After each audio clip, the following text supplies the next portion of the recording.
Hello hello hello, কেমন আছো তোমরা? কেমন আছো? আজকে আমরা এমন একটি জাত, এমন একটি প্রজাতির সম্পর্কে কথা বলবো যাদের নিজেদের পোলাপাইন থেকে অন্যদের পোলাপাইনের প্রতি ইন্টারেস্ট অনেক বেশি থাকে, আর এদেরকে বলা হয় আত্মীয় স্বজন। এরা সেই মানুষরা যাদের সাথে কেউ দেখা করতে চায় না, কিন্তু কি করব, বাধ্যতা।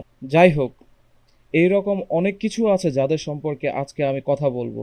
তাই আসুন শুরু করা যাক। যা আছে কপালে সিরাকাতা বগলে নিয়ে। এই অপমানজনক অভিজ্ঞতাটা শুরু হয় যখন আত্মীয় স্বজনরা তোমাদের বাপ মায়ের সাথে বসে থাকে আর তুমি তোমার গর্তের মধ্যে বসে আছো, আর তখনই হঠাৎ করে আওয়াজ আসে, আলম্যা আলম্যা। আর এটা শুনেই তুমি দৌড় দিয়ে দেখো, আর তোমার বাবা তোমার সাথে পরিচয় করিয়ে দেয় তার ওয়ান অ্যান্ড অনলি স্মার্ট ভাইয়ের সাথে। আর যখন তোমার চোখ যায় তোমার চাচার দিকে,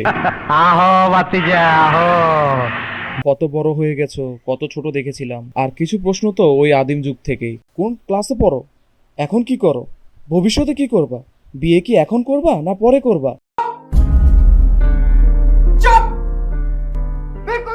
বাবু রে, এত কেন আমার সম্পর্কে জানার ইচ্ছা?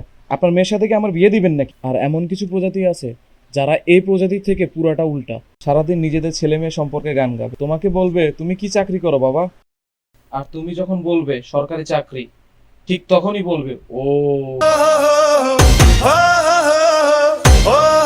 ও শুনবা, তখনই বুঝবা তোমার উপর ঝড় আসতেছে।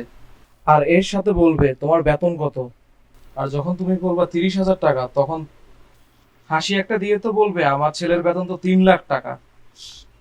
ওনার ছেলে বিদেশে বাথরুম পরিষ্কার করে এত টাকা পায় শুন।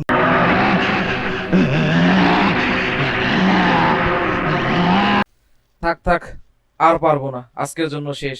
না না, আরেকটা কথা তো বলাই হলো না।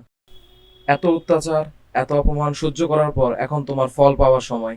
আমরা সবাই জানি আমাদের এই অত্যাচারী আত্মীয়দের মধ্যে কেউ না কেউ টাকা তো দিবেই। तेरा इनाम ये ले ये ले।